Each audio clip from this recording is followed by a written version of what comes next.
Today we will learn about implementing Microsoft Active Directory on AWS. Active Directory includes core networking services that are foundational to many enterprise-class Windows solutions, including SharePoint and Exchange. Two scenarios will be covered, one that is fully cloud-based and one that extends an existing solution into the AWS cloud. Both scenarios are accompanied by CloudFormation templates to help automate deployment. Delivering today's presentation is Matt Savist, Principal Solutions Architect on the AWS Partner Team, who works with enterprise customers and partners to provide architectural guidance and to help AWS customers understand how to best utilize AWS. Matt has been with Amazon since 2005 and has been working with Amazon's web services offerings throughout that entire period. Prior to joining AWS, Matt worked at Microsoft designing web services APIs and spent many years working in IT consulting for Sapient Corporation. Thank you for joining us today, Matt. Thanks, Alan. Appreciate it. So yeah, I'll just dive right in and talk about the Active Directory scenario with AWS. I'm hoping you're familiar with Active Directory. The goal of today's conversation is to talk about a white paper written by Mike Pfeiffer, which is available online on AWS, to talk about how you could automate the deployment and creation of an Active Directory environment in VPC. And so this webinar today is really intended to cover a lot of the content within that white paper so that you have a quick, accessible way to understand the structure of what's in there, what's in the actual white paper itself. And we can zip through some of the high-level points that are important when considering deploying Active Directory on AWS. So as I mentioned, there's a reference implementation guide which backs this entire presentation, which has been out there on the AWS white papers site for quite a while. And so today's conversation is really to sort of hit the highlights on that and to talk about, as Colin mentioned, two specific scenarios, launching an AWS cloud-based deployment, so an isolated Active Directory directory services cluster in a VPC that is isolated from an existing infrastructure, and also to talk about how you might extend an existing Active Directory infrastructure into the AWS platform so you can leverage existing Active Directory sites within your applications deployed on AWS. Backing this whole thing, the white paper itself, but also CloudFormation templates, which we'll take a look at later in the conversation to show you how we do some of the work that is discussed in this outline. So before we get too far into this, I won't obviously be explaining what Active Directory is. There's kind of a baseline of expected understanding. You should know Active Directory. You should know about Windows Server. I'm assuming that is something you're familiar with at a high level. I also won't be spending a lot of time talking about what EC2 is. I'll talk a little bit about VPC and what it represents, but we won't necessarily be diving through the details of those services so much as how they're leveraged inside this example. And then I'll be touching on and talking about CloudFormation being leveraged, but obviously it's a much richer topic than just this one specific scenario, so I'm assuming there's a baseline understanding of CloudFormation as well. Should you not have that depth of knowledge, you can go to the Getting Started section in the AWS documentation and sort of take a look at some of those concepts as we go through them in parallel while listening to the talk. And obviously this will be recorded, so there's no reason why you couldn't go back and listen later and look things up as the conversation flows, so you can get a little bit more depth of understanding should something be further depth than you have at this point.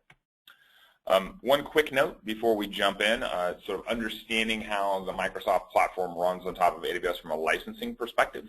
The Microsoft License Mobility through Software Assurance model gives customers, such as yourselves, the ability to migrate or deploy Microsoft licenses on top of Amazon Web Services. There's two very specific licensing models that are actually available or possible. One is a pay-as-you-go model. So when you launch Windows servers on top of the AWS infrastructure, we automatically track the licenses being used there and deal with the licensing costs associated with those, and that's baked into the EC2 instance pricing. So in that sense, the license is included as part of the Windows Server. The same thing is true if you were to be running SQL Server Standard on our RDS platform. Again, we have a pay-as-you-go model for that, where we will include the license and then worry about paying Microsoft the licensing fees associated with that.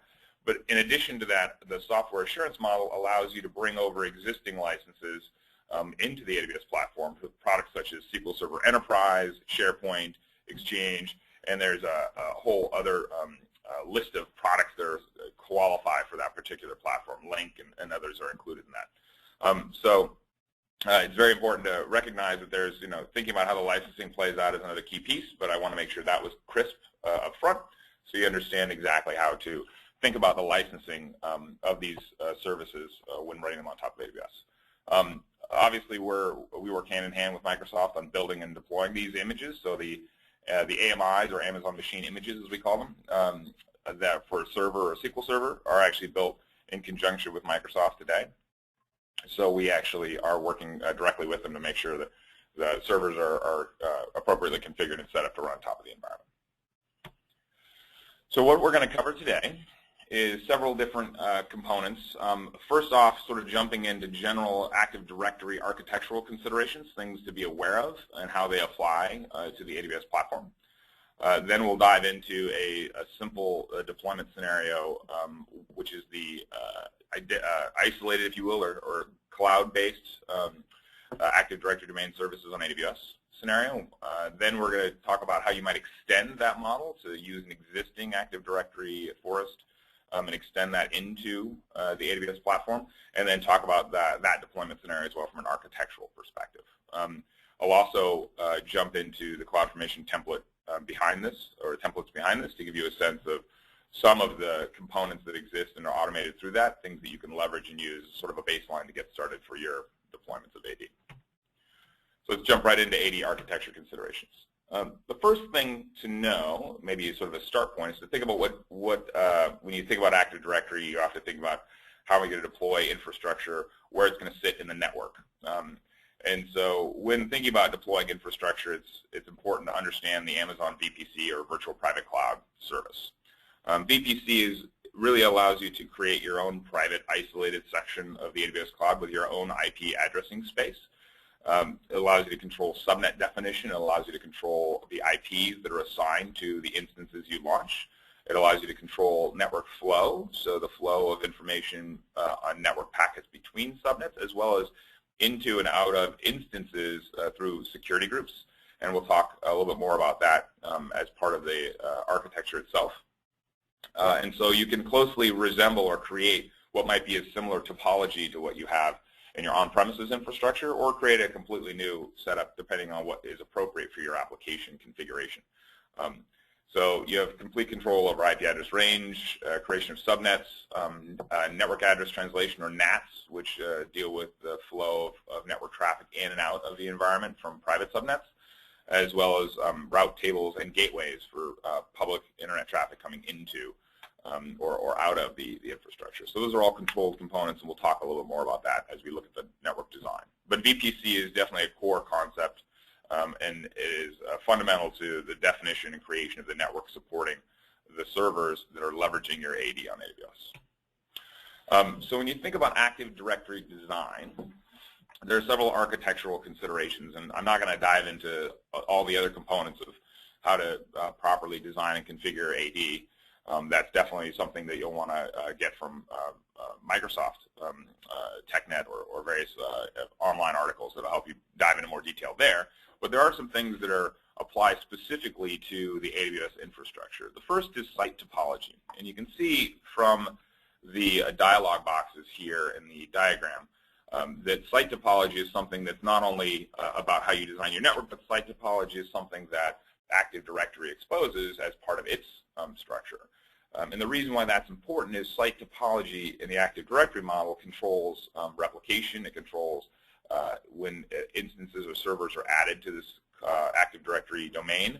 It helps them know where the nearest locations are for their AD server that they might be talking to for authentication or authorization. It also helps them know who to talk to from a DNS perspective. So a lot of things are controlled through site topology in terms of network flow and finding the nearest, if you will, server in the AD group.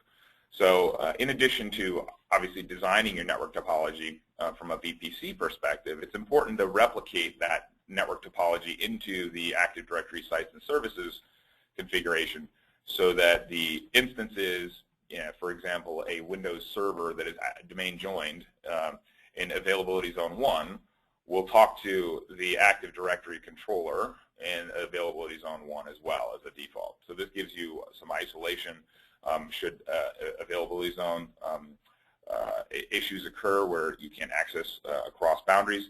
It'll also give you fastest or shortest path, if you will, to the Active Directory servers and the infrastructure. This site topology also controls and defines replication, and how replication is done between the Active Directory domain controllers. So that's actually another piece of that, and so you'll want to look through that piece, and some of that is done, in fact, in this example. These pieces are actually automated as part of the CloudFormation template. In addition to creating the environment, the CloudFormation can also run scripts on the domain controllers, or inject scripts on the domain controllers that will automate the creation of this topology as well. That's the first thing to think about. And the reason why topology is important is because the second point, which is highly available directory domain services, is the way in which you achieve that is by having multiple domain controllers in your environment. So even in a fully cloud-based or cloud-only deployment, our recommendation would be to have a domain controller in each availability zone, at least 2 in each AZ. That gives you obviously fault tolerance. Should there be networking issues in a particular AZ they couldn't communicate across. Additionally, it gives you failover should a server die. Those scenarios are actually covered by having that highly available distributed deployment. And so that's another key piece, is to have a domain controller in each of the availability zones for high availability for support of your applications. Another consideration to think about is whether you need read-only domain controllers or writable domain controllers. In a pure cloud-based scenario, you might say, I want read and write because it's an isolated domain. If you're extending your existing Active Directory from your on-premises data center, then you may say, well, I only want read-only out in the cloud. I don't want the servers in the cloud being able to modify records in the domain controller, but they should still be able to do authentication against the local cache. So that's where read-only DC or RODC might be an effective deployment.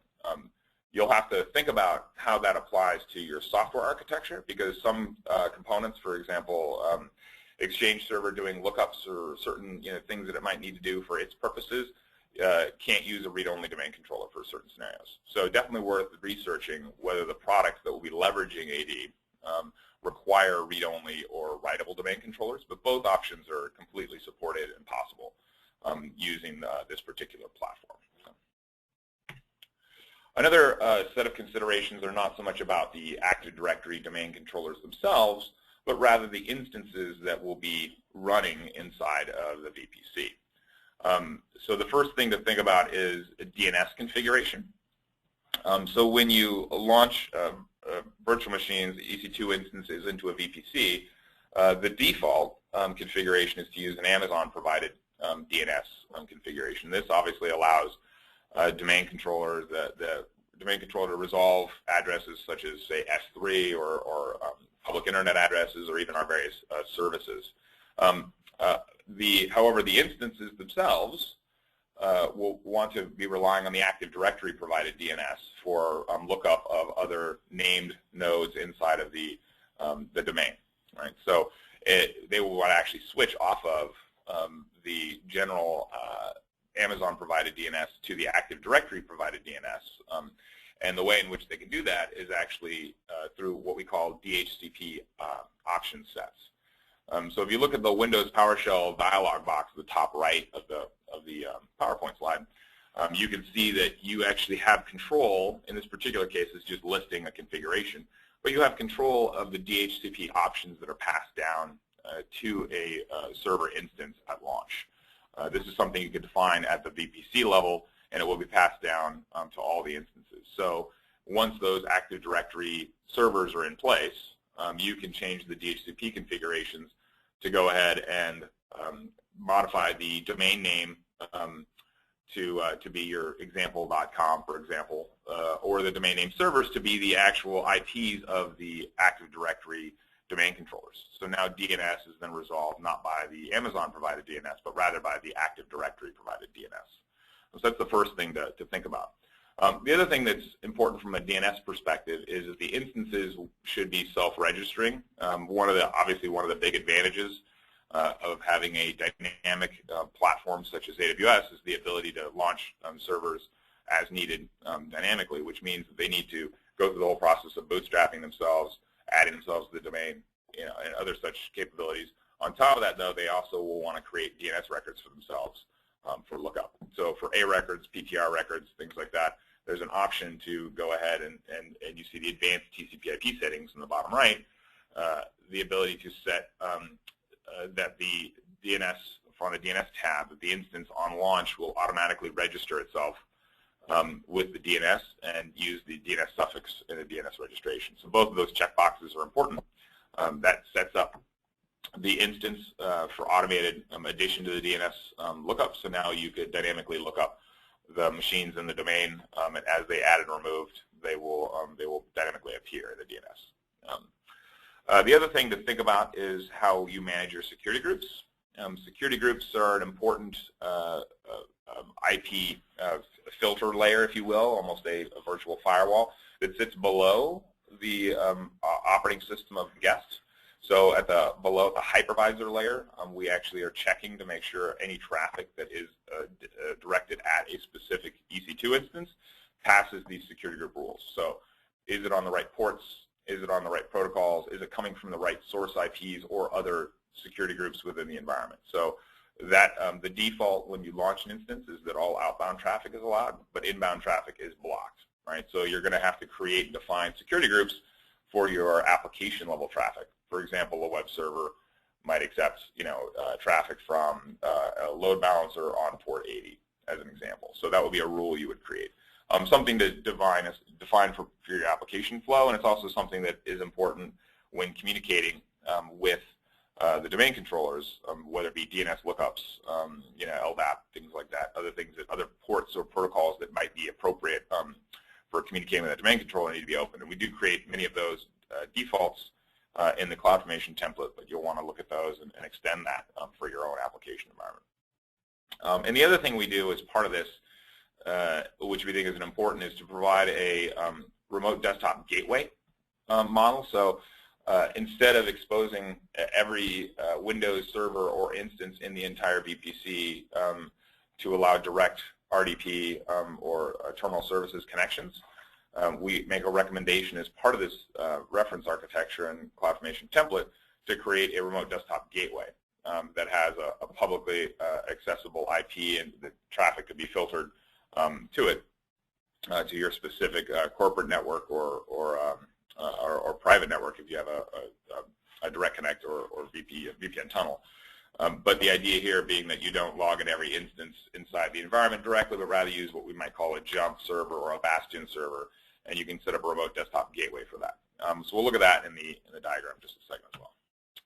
So let's take a look at sample deployment scenario number one. Those are the high-level architectural considerations. So on the far right, you'll see the diagram of our proposed architecture for a sample deployment. And obviously this sample deployment scenario, the CloudFormation template that backs this entire reference architecture, we'll look at it a little bit later, it does all these things for you. It actually automates this entire environment creation. So it sets up the VPC, defines the subnets, creates all the routes within that. It then spins up the Windows Server 2012 images, sets up and configures ADDS and DNS capabilities on those instances, creates private subnets for deployment of additional Windows servers that might be used in your application architecture, configures security groups and rules for traffic flow, it sets up and configures the AD sites, which, as we talk about the site topology components, and it enables ingress traffic to the Amazon VPC for administrative access to the remote desktop gateway and the NAT instance, which would be used by instances in the private subnets to access the public internet should they need to. So a lot of key components there, and you can see that on that diagram on the far right, these are all automatically created in a single CloudFormation template call. There's a whole bunch of parameters, obviously, you can set and control here. But the other thing we create, you can see there's what we call a DMZ, which is the public accessible subnet, and in that we have a NAT instance which controls outbound traffic, sort of if you will, a network address translation traffic flow point for any private subnets to get to the internet, and the remote desktop gateway, which would have direct internet access. In that public subnet, you can imagine also having a load balancers, the entry points to any applications you might want to run. We create 3 private subnets for isolation of web, app, and database tiers. This is not explicitly required. This is just sort of a default setup. You could imagine, since many of those instances should be able to freely communicate with each other, that instead of sub-slicing your address space, you choose to just create a single private subnet in each AZ to give you more flexibility around addressing and not worrying so much about reslicing the subnet range over time. So this is just a one example model. And then there's a private subnet for the Active Directory nodes, which allows you to then place your domain controllers. You can see, as we talked about earlier, that there's one domain controller in each availability zone. And then you can see they have distinct subnets that they sit in. And so that's all going to flow into the site configuration and then template itself. So sample template 1 allows for 26 defined parameters to be customized. And actually, there's a little snapshot on the right there to sort of show you what those are. Everything from the EC2 key pair, which is used to launch the instance and actually decrypt the Windows Server password. Obviously 80 instance types, so all the instance type parameters, so the sizes, so you can choose I want an M3 extra large or I want an M1 small, so you can obviously right size your environment depending on your scenario and use case. The names, so the NetBIOS names of your servers, as well as the specific IPs that you want those servers launched at, so you have a very well-defined IP address at which that server will be launched. You can control your domain name, so example.com, Amazon.com, whatever the right domain name is for your DNS space, your root domain, and then obviously the NetBIOS name as well. And then the restore mode, password, and admin user and admin password are created as part of this. Obviously, a best practice might be to create those and then perhaps go in later and change them, since those are actually being typed directly into the template, but you can go ahead and control those at launch time, and then turn around and reset them later if you so choose. And then, of course, all the various subnet CIDR ranges. So you can see there's the various CIDR ranges for each of the individual subnets. They're all /24s, and the whole VPC in this case is a /16. So that gives you quite a few addresses to work with, on the order of 65,000 or so. If my math is right. And then there's some test accounts that are created for you automatically in this particular scenario. So let's take a quick look over in the CloudFormation slide. I pulled up the CloudFormation template that actually backs this. I'm not going to go through this in detail. It's about 3,500 lines long, so I'm not going to go through line by line. But I'll give you a sense of some of the things that are happening in here. So obviously, the parameter section is generally the first section you'll see in any CloudFormation template. If you're not familiar with CloudFormation, this is the structure and format. As you can see, I'm personally using Sublime Text, the editor I have chosen. You can use whatever text editor makes sense for you. Anything that does some good proper formatting of JSON and color coding would be a great step because it makes it a lot easier to see what's happening inside the template.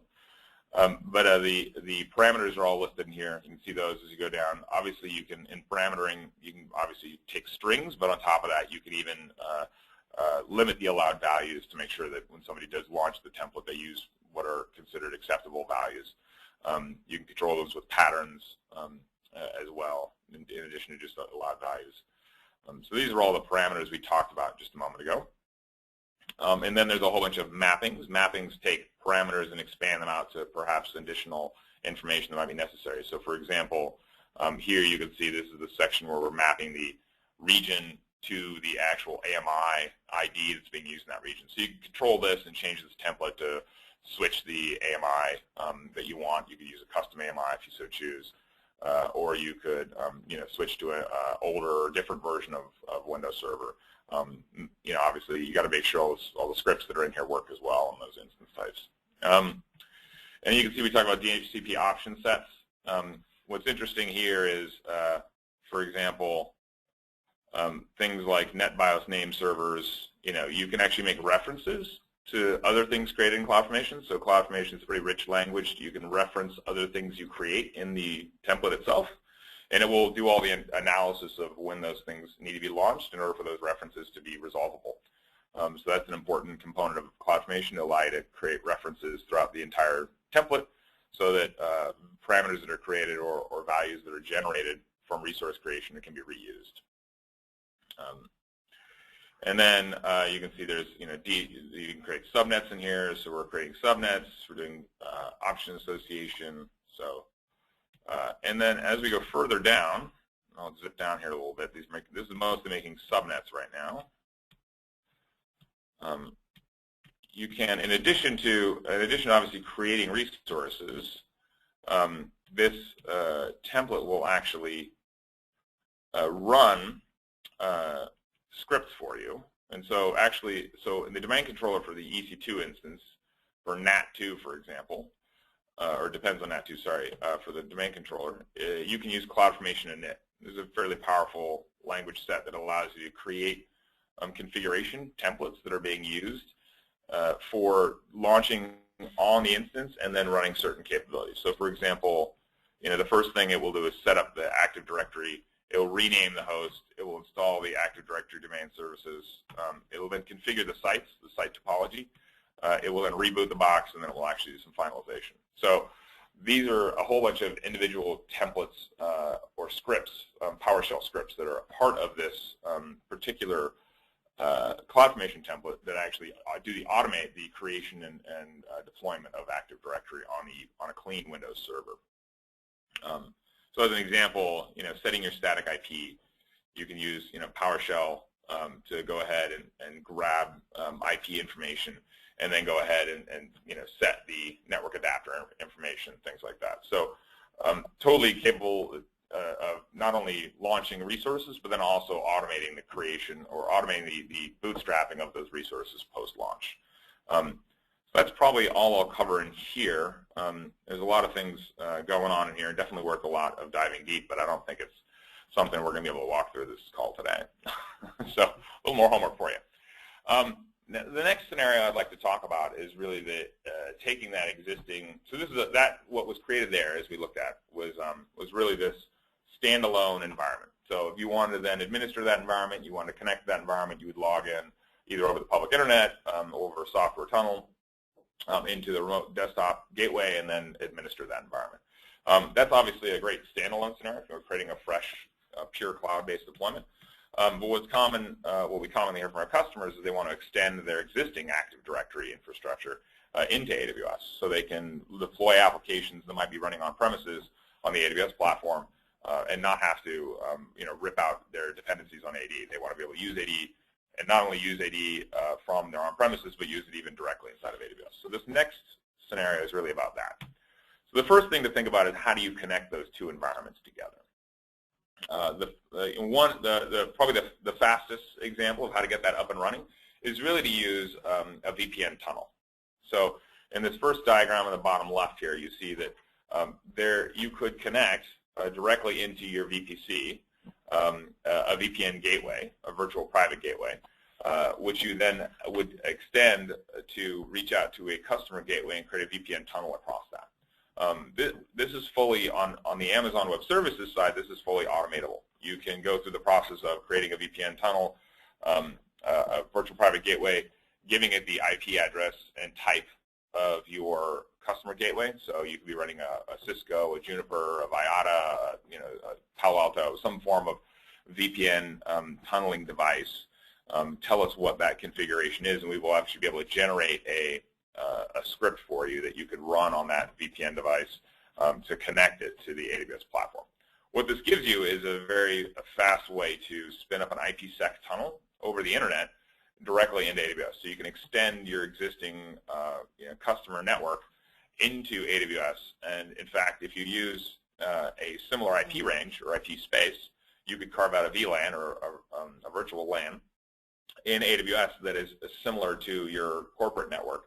And then it would look like, from an IP addressing perspective, that those machines are quite near each other, and not much would have to change from a network flow or addressing perspective.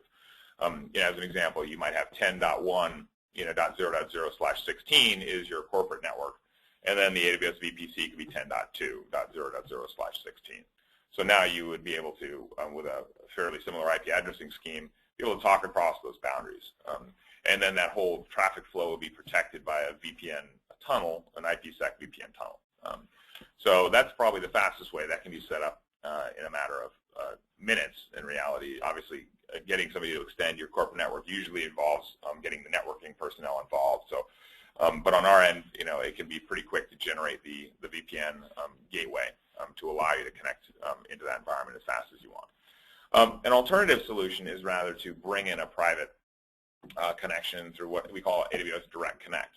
So that would be where you would work with one of our many Direct Connect partners and then drag, or maybe not drag, maybe there's an existing line in place and activate a line from your data center or co-location environment directly to a data center near an AWS environment.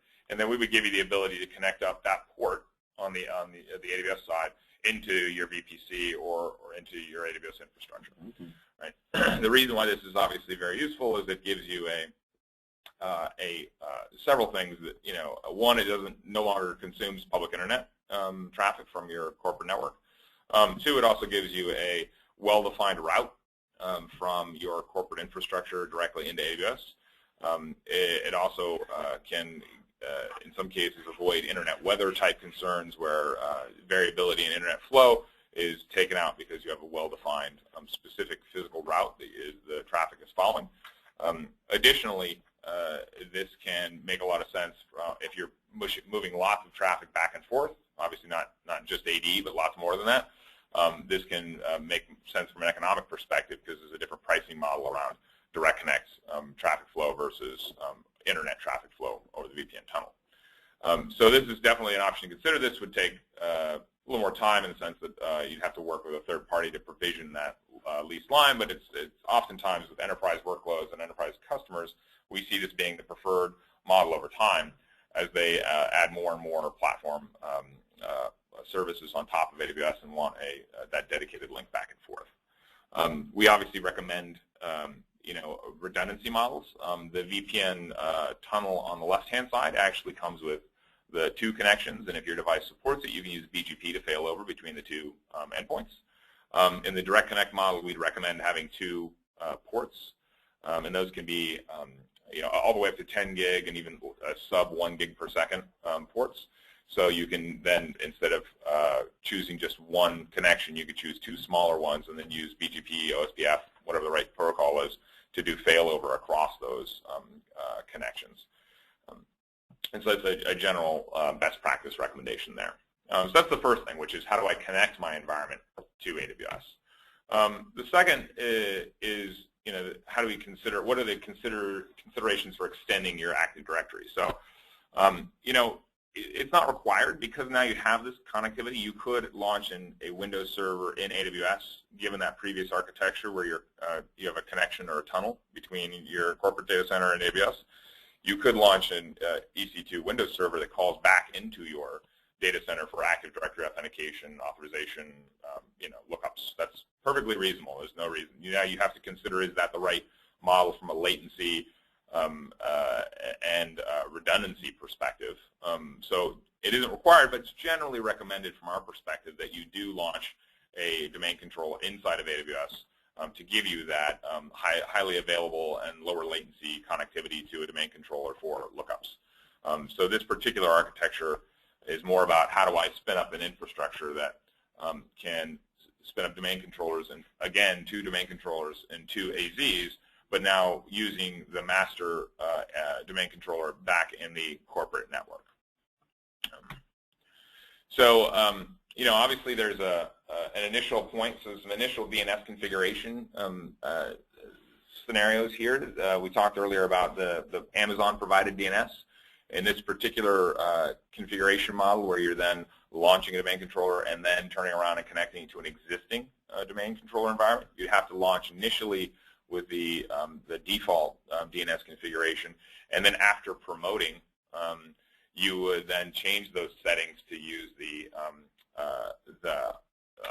Active Directory domain controller or DNS settings in your corporate network, right?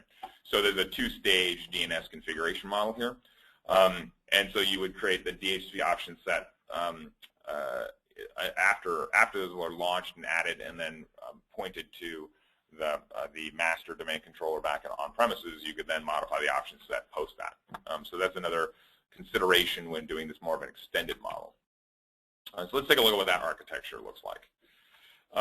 Very similar to the first one, really. Not a ton of changes here. The big differences being that instead of us creating and promoting and doing all the work on the domain controller that's created in the CloudFormation template, we can only partially automate this because another step post domain controller creation in AWS is that you would then join it to the domain, your corporate domain, and then promote it yourself. So there's a more manual step here in that particular scenario. But you can see here how it is a very similar architecture that's being proposed. Obviously these gateway boxes could be publicly accessible, but they could also be moved into a private subnet if you prefer that, so that the remote desktop gateway is only accessed from your corporate network, which might be a more secure option for limiting administrative access to the environment. That's a good example of how you could modify this one. But that's certainly, it's sort of up to you, and it's a choice you can make about where you launch those environments. So this template, very similar to the first one, sets up the VPC. It creates the two subnets, or the subnets and the availability zones, configures the routes, does the AMI launching, creates the empty private subnets, does security groups, AD and sites and subnets, and it enables some ingress traffic as well. So it does those core pieces, but then there is a follow-on step, as I mentioned, where you actually do the promotion and join it to the master domain. So as you can imagine, this template has a handful fewer configuration options because there's not as many automation components. So there's 6 major differences here. Most of them revolve around, in fact, they all revolve around DNS names, the environment name, DHCP option set configurations, things like that are different because you have to make that as a 2-step process. And again, this is a template that's provided freely downloadable, so this is just a start point for your implementation model. So that actually covers most of the major components of the reference architecture. As you can imagine, there's lots of scenarios under which this might be a building block for your application. This is not considered, obviously, a complete, having Active Directory sitting on AWS is useful, but it's generally as something you're using to extend an application or you're using to build a larger architecture. So we envision this as a building block that you would leverage when considering how to deploy AD in AWS, and then you could take these templates and use them as a baseline. What's important to recognize about CloudFormation, in addition to the template we're providing you, is that actually it can be a tiered model as well. A CloudFormation template could be a template of templates as well. So that means this AD setup configuration template could be one of the steps in a larger template for deploying a bigger stack. And so you could imagine building a wrapper CloudFormation template that injects maybe a slightly modified version of this template, and then the parameters from the inner Active Directory template are passed out into your larger wrapper template that then uses those parameters later for configuring and deploying your application stack, your web servers, app servers, RDS or SQL servers on EC2, whatever makes the most sense. So with that, I'm going to turn it over quickly to Colin to sort of summarize some additional information you might want to know about, and then I think we'll have time for some questions as well. Excellent. Thank you very much, Matt. Nice job getting through all of that. So yeah, as he pointed out or mentioned, there is another group of reference architecture white papers that we have available, and the link is there on the slide that you see. We've got a brand new one covering remote desktop gateway, and along with this Active Directory one is another kind of building block to some of these other solutions that you would build. We have one for SharePoint, SQL Server with some high availability scenarios using always-on availability groups, and then Microsoft Exchange on AWS. And we also have some resources available on our website covering Microsoft on AWS, Windows, which is a little more kind of a detailed page with some pricing info. Quick start with reference deployments that link to a couple of the cloud formation templates in the 2 latest white papers. There's a .NET Developer Center, which has a lot of really good resources. There's an SDK, there's some PowerShell scripts, there's a add-in for Visual Studio, EC2 Windows Guide, licensing info. We covered a little bit earlier, different ways of licensing Microsoft on here. Some of the other white papers, there's general security on AWS and relational database management on AWS, a story about how Amazon Corporate IT installed SharePoint to use internally here running on AWS, as well as a contact us form. So if you have current projects or specific questions about some of this stuff, we'll try to cover some of the specific questions about AD here. But if you have any other questions, feel free to reach out on that contact us form there. Just a couple of things before we get to the questions, a couple of events to let you know about. The AWS Summits, it's a series of events that we do around the world. The New York one is coming up on July 10th, and its registration is open now. Tokyo, July 17th. You can see the rest of the cities there, as well as the website there to learn more about the AWS Summit series that's going on right now. In addition to the summits, our big event of the year is reInvent, our 3rd year running this year, November 11th to 14th in Las Vegas at the Venetian, and you can go to the website there to learn more about that. Registration is open now, and tickets are selling fast. So with that, thanks again everybody for joining us today.